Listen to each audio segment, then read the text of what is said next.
Olá, meus irmãos, a paz do Senhor Jesus Cristo. Eu sou o pastor Tony Jackson. Esse é o canal Teologizando as Escrituras. E hoje nós vamos trazer aqui para vocês que está assistindo esse vídeo um estudo abençoado sobre a parábola do trigo e do joio que Jesus falou em Mateus capítulo 13, do versículo 24 ao 30. Esse estudo é muito forte. Vamos falar sobre quem são o joio e quem são os trigos no meio do povo de Deus, no meio do Evangelho. Mas antes de nós começarmos o nosso estudo, vá no rodapé do canal aqui, ao seu lado direito da tela, você vai ver o nome escrito Inscreva-se. Então vai lá, se inscreva no meu canal se você ainda não é inscrito, aperte a campainha para sempre você ter aí aviso do YouTube de que eu postei vídeos novos. Dê um like aí, dê aquela curtida abençoada, faça o seu comentário criticando ou louvando o Senhor, o que você quiser colocar aí no comentário, e assista todo o vídeo, porque não vai ser um vídeo longo, mas vai ser um vídeo rico em conhecimento para a sua vida, amém? Então vamos ao que interessa aí, que é sobre o nosso estudo nessa tarde. Mateus capítulo 13, do versículo 24 ao 30, diz dessa seguinte maneira assim, meus irmãos: outra parábola lhe propôs, dizendo: o reino do céu é semelhante a um homem que semeou boa semente no seu campo, mas enquanto os homens dormiam, veio o inimigo dele, semeou o joio no meio do trigo e retirou-se. E quando a erva cresceu e produziu fruto, apareceu também o joio. Então, vindo os servos do dono da casa, lhe disseram: Senhor, não semeaste boa semente no teu campo? De onde vem, pois, o joio? Ele, porém, lhes respondeu: um inimigo fez isso. Mas os servos lhe perguntaram: que queres que vamos fazer? Arranquemos o joio? Não, replicou ele, para que ao separar o joio, não arranqueis também com ele o trigo. Deixai-os crescer junto até a colheita, e no tempo da colheita direis aos ceifeiros: ajuntai primeiro o joio, atai-o em feixes para ser queimado, mas o trigo recolherei no meu celeiro. Glória a Deus. Ainda hoje nós temos bastante discussão dentro das igrejas evangélicas e nós tentamos entender o seguinte: quem são os joios e quem são os trigos dentro da igreja, né, meus irmãos? E por muitas das vezes nós nos questionamos e alguns dos irmãos acabam ficando sem obter resposta. E às vezes nós perguntamos por que somos crentes e somos tão perseguidos pelos nossos próprios irmãos dentro de nossa igreja. Por que nós somos tão perseguidos pelos nossos amigos cristãos de dentro da nossa igreja? Porque o círculo de oração briga tanto, umas irmãs contra as outras? Porque o grupo de jovens às vezes é tão dividido? Porque as crianças, às vezes, têm problema dentro de um grupo de criança? Por que muitas das vezes um pastor não respeita a sua liderança? Os membros não respeitam o pastor? Porque de fato existem esses problemas dentro da igreja? Amados, não era para ter isso. Não era para ter isso dentro da igreja. Mas nós lemos aqui, ainda agora há pouco, a leitura, aonde a palavra de Deus fala que o trabalhador, o fazendeiro, ele foi ao campo e ele jogou boas sementes na terra e nasceu ali uma boa plantação de trigo. Porém os discípulos, os servos, foram até a lavoura e quando viram lá, o que foi que eles viram? Não só trigo, mas eles viram também joio entre os trigos. E eles vieram até o seu senhor e perguntaram: Senhor, não foi plantado só trigo? Por que nasceu joio entre os trigos? E o Senhor disse para eles: olha, um inimigo foi lá e plantou no meio do trigo joio também. Senhor, o Senhor quer que nós vamos lá e arranquemos tudo? E o Senhor diz: não, porque se vocês arrancar, eles vão tirar o trigo, vai ser arrancado trigos também. Por quê? Porque o joio tem raiz grande. Agora vale a pena atentar, porque Jesus disse assim: deixa que nos últimos dias, na ceifa, eu vou colher, eu vou separar o trigo para o celeiro e o joio para o fogo. Meus irmãos, esse texto, esse pequeno contexto, essa história, fala exatamente de quê? Fala do reino de Deus, fala da igreja do Senhor, ou seja, fala do início do evangelho até o juízo final, boda do cordeiro e depois juízo final. Veja bem, quando Jesus fala da semente que foi plantada, nós estamos falando aqui da obra de Cristo. Quando Cristo veio, passou 33 anos e meio na terra, 3 anos e meio de obra missionária, e Jesus pregou o evangelho do reino, e houve salvação. Jesus formou também obreiros, discípulos, e a Bíblia diz que a obra crescia, e a obra crescia por toda a região de Decápolis, que quer dizer no grego 10 cidades. Agora veja bem, naquele momento que a obra é plantada semente e a obra começa a crescer, o inimigo, ele começa a implantar no meio da igreja, no meio da obra do Senhor também, as suas sementes, os seus joios.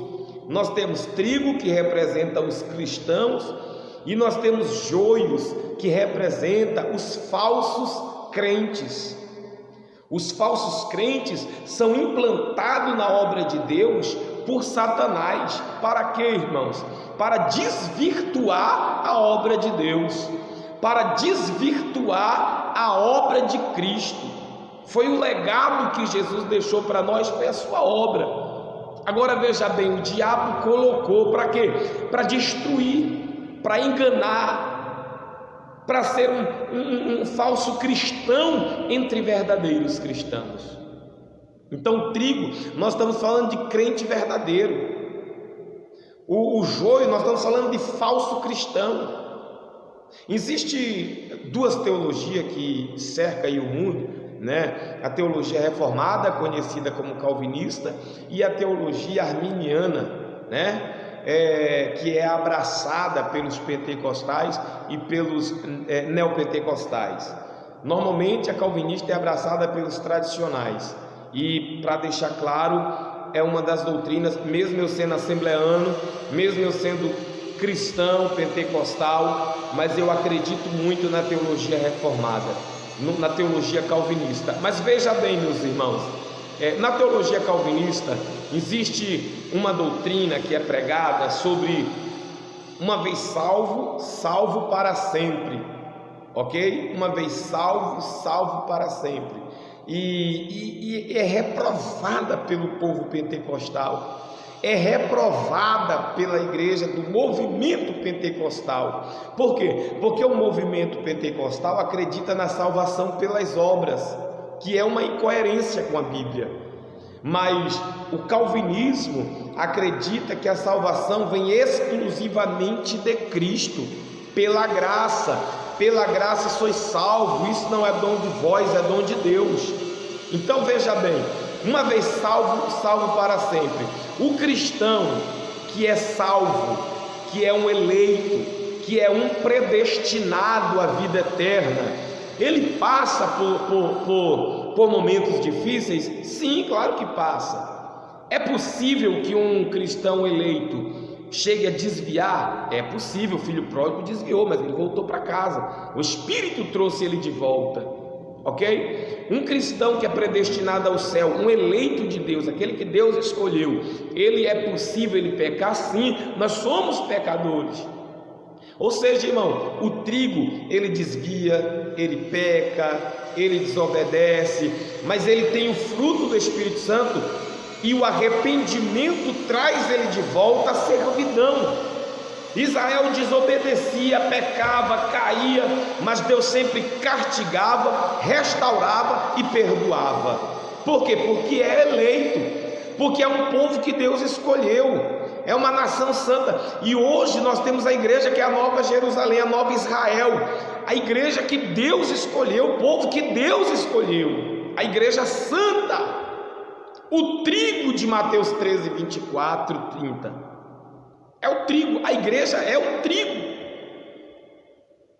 E a igreja, a verdadeira igreja, aquela de João 10, aonde diz: aquelas que o Pai me deu, trouxe a mim, de maneira lançarei fora, e jamais ela serás arrebatada, porque eu e o Pai somos um só. Essa igreja, a qual Jesus disse: eu sou o bom pastor, e o bom pastor dá a vida pela minha igreja, é essa igreja que é o trigo, é essa igreja que é eleita, é essa igreja que é salva. Peca, mas e a salvação? Jesus perdoa e salva, ok? Agora, o verdadeiro eleito de Deus, ele foge do pecado, ele foge do adultério, foge da prostituição, foge da vida corrompida, bagunçada, porque isso é bem explicado em Romanos 6, ok? Romanos 6 diz que porventura, já que somos salvos, vamos viver no pecado? De maneira nenhuma. Não é porque somos salvos que vamos viver no pecado, que vamos viver pecando, porque o Espírito que nos salvou através de Cristo é o mesmo Espírito que nos preserva em santidade com Deus. Enquanto o joio está dentro da igreja atrapalhando, o joio está dentro da igreja falando mal de um e de outro, o joio está dentro da igreja vivendo uma vida de adultério e não se arrepende. O joio está dentro da igreja, irmão, larga uma mulher e pega a outra. O joio está dentro da igreja fazendo divisão. O joio está dentro da igreja se rebelando contra o pastor. O joio está dentro da igreja desviando-se de oração com adultério, desviando a mocidade com prostituição. O joio está dentro da igreja fazendo dissensão. O joio está dentro da igreja escandalizando. O joio está dentro da igreja acabando com o nome do Senhor. O que mais tem, irmãos, é pastor, é presbíteros, é evangelista, é cristão que vivem na prática do pecado e do adultério, e às vezes pregando no púlpito de sua igreja, e às vezes pregando no altar de sua igreja. E para essas pessoas tem salvação? Não tem, não tem, porque eles nunca vão se arrepender. Sabe por que eles nunca vão se arrepender? Porque são joio, e joio não se arrepende. Joio parece trigo, joio cresce junto com trigo, joio tem a aparência de trigo.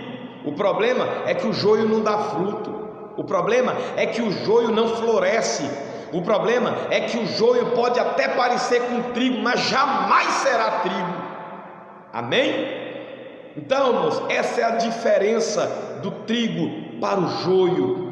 A diferença é o arrependimento, é a eleição, que o trigo é eleito, o trigo é escolhido, o trigo produz frutos dignos de arrependimento, o trigo busca diante do Senhor salvação e vida eterna, o trigo é réu confesso de seus pecados, o trigo não se esconde através de uma falsa religiosidade. O trigo é quem ele é, simples como uma pomba. Amém, queridos? Que Deus abençoe sua vida por você ter assistido esse vídeo até aqui. Curte, compartilha, se inscreva, comente, aperte o sininho para você receber notificação, e Deus vai abençoar a sua vida. Espalhe esse vídeo para quantas pessoas você quiser, porque Deus vai te abençoar no nome de Jesus. Amém? Que Deus abençoe a todos vocês.